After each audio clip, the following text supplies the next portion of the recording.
समृद्ध इतिहास आणि उज्ज्वल भविष्याची नवी दिशा म्हणजे वळसंग। सीझर डिलिव्हरी झाल्यानंतर अवघ्या 8 तासातच एका मातेचा मृत्यू झाल्याची खळबळजनक घटना सोलापुरात घडली आहे। डॉक्टरांच्या निष्काळजीपणामुळे मृत्यू झाल्याचा आरोप नातेवाईकांनी केला असून दुसरीकडे डॉक्टरांनी नातेवाईकांचे आरोप फेटाळून लावत आम्ही योग्य ते उपचार केले होते, मात्र तिला त्रास झाल्यानंतर लगेच दुसऱ्या हॉस्पिटलमध्ये हलविले असून ही दुर्दैवी घटना घडल्याचे मत कृष्णामाई हॉस्पिटलचे डॉक्टर माधुरी दबडे यांनी प्रसार माध्यमांना दिले आहे। या संदर्भात अधिक माहिती अशी, अनुजा बावळे या महिलेने शनिवारी सायंकाळी बाळाला जन्म दिला।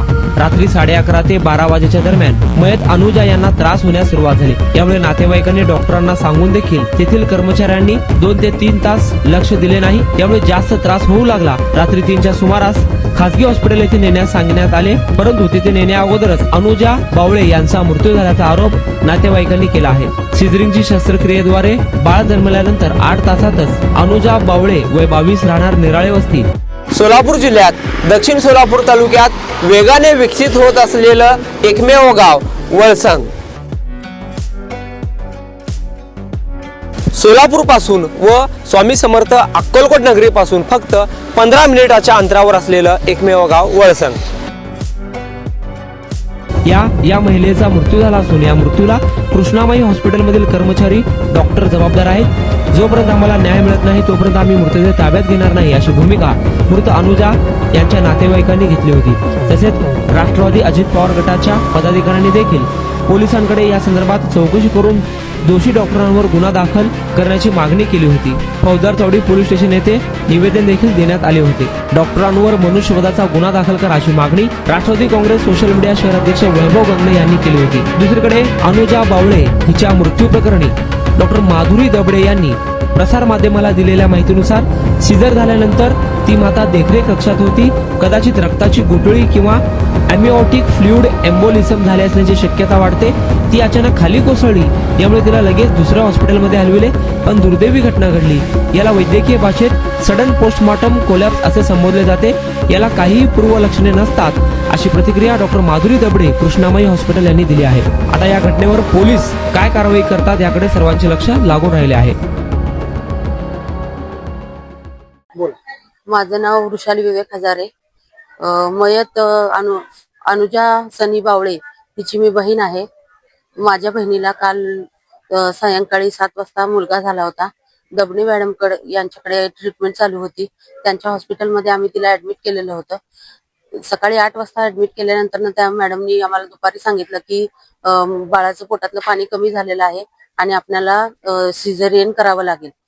त्या हिशोबाने आम्ही ठीक आहे मॅडम, सिझेरियन तर सिझेरियन करूयात असं निर्णय घेतला।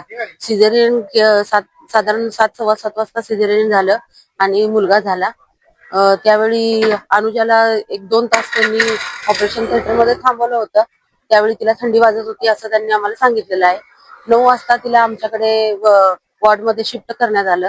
त्यावेळी तिला थंडीच वाजत होती। साधारण अर्ध्या-पाऊण तासानंतर ती जरा थोडीशी नॉर्मल झाली, पण रात्री 12 वाजल्यापासून तिला परत त्रास चालू झाला।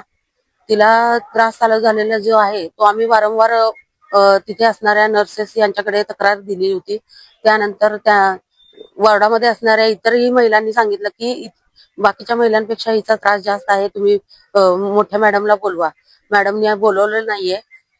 साधारण 3 वाजता मॅडम अनुजाची तब्येत जेव्हा जास्त क्रिटिकल वाटत होती त्यावेळी त्यांनी मॅडमला फोन केला आणि मग मॅडमला बोलवलं। त्या दरम्यान आम्ही आमच्या घरातल्यांना माझे चुलते आणि अनुजाचे मिस्टर यांना फोन केला आणि त्यांना सांगितलं की असं क्रिटिकल कंडिशन आहे आणि तुम्ही पटकन या। त्यावेळी मॅडम आल्यानंतर ना मॅडमनी अनुजाची तब्येत पाहिली आणि आम्हाला सांगितलं की तिचे हृदयाचे ठोके कमी पडत आहेत, आपण हिला अश्विनीमध्ये ऍडमिट करूयात।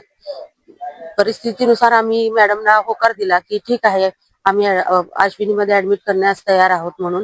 अश्विनीमध्ये गेल्यानंतर ना त्यांनी सांगितलं की पेशंट हा कुठल्याही उपचारास प्रतिसाद देत नाहीये आणि पेशंटचं हृदय पूर्णपणे बंद झालेलं आहे असं आम्हाला सांगण्यात आलं।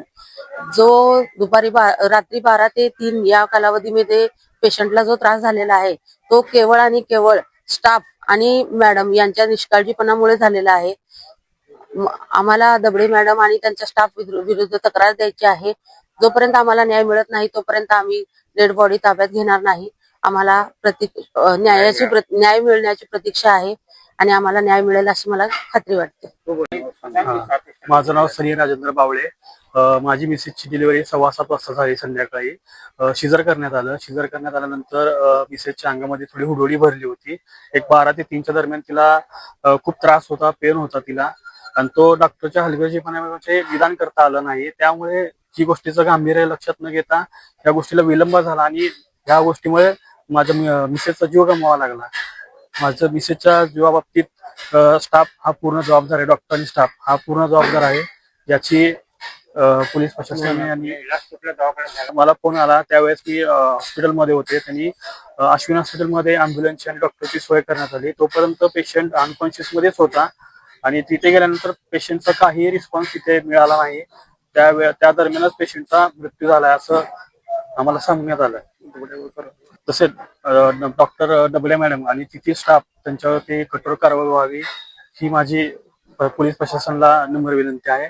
आणि त्या व्यतिरिक्त जोपर्यंत माझ्या बायकोचा न्याय मिळत नाही तोपर्यंत मी बॉडी स्वीकारणार नाही. डॉक्टर दबडे यांच्या दवाखान्यात काल अनुजा बावळे हिला ऍडमिट करण्यात आलं होतं. काल तिची डिलिव्हरी पार पडली, मुलगा झाला तिला. मात्र काही काळानंतर सिझरची प्रक्रिया पार पडली. सिझरची प्रक्रिया पार पडल्यानंतर केवळ आणि केवळ डॉक्टरच्या निष्काळजीपणामुळे आज अनुजाचा जीव गेला. याला सर्वस्वी जबाबदार डॉक्टर दबडे आहेत. यांच्यावर तात्काळ मनुष्यवधाचा गुन्हा दाखल व्हावा. तसेच तात्काळ संबंधित या प्रकरणाचे जे कोण असतील त्यांना कठोरात कठोर शिक्षा व्हावी. अनुजाला त्या ठिकाणी न्याय मिळावा यासाठी राष्ट्रवादी काँग्रेस पार्टी तसेच वैयक्तिक कंगणे कुटुंबाच्या वतीनं आम्ही फौजदार चौधरी पोलीस ठाण्याचे वरिष्ठ पोलीस निरीक्षक महादेव राऊत असतील, पोलीस उपायुक्त विजय कबाडे असतील तथा पोलीस आयुक्त एम राजकुमार असतील यांना आम्ही लेखी स्वरूपात निवेदन देणार आहोत.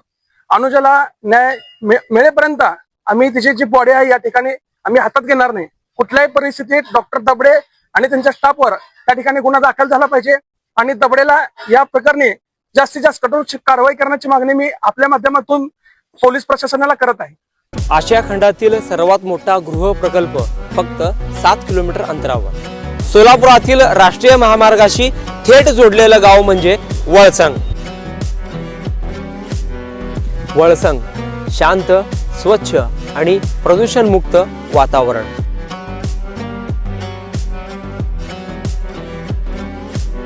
जिथे वाढता विकास आणि भविष्यातील गुंतवणुकीची उत्तम गॅरंटी मिळणार आहे. योग्य भौगोलिक रचना, ऐतिहासिक वारसा जपणारा आणि अनेक धार्मिक स्थळांशी कनेक्ट असलेला गाव म्हणजे वळसंग. गुंतवणुकीसाठी सुरक्षित आणि भविष्य घडविण्यासाठी परफेक्ट लोकेशन फक्त वळसंग मध्येच.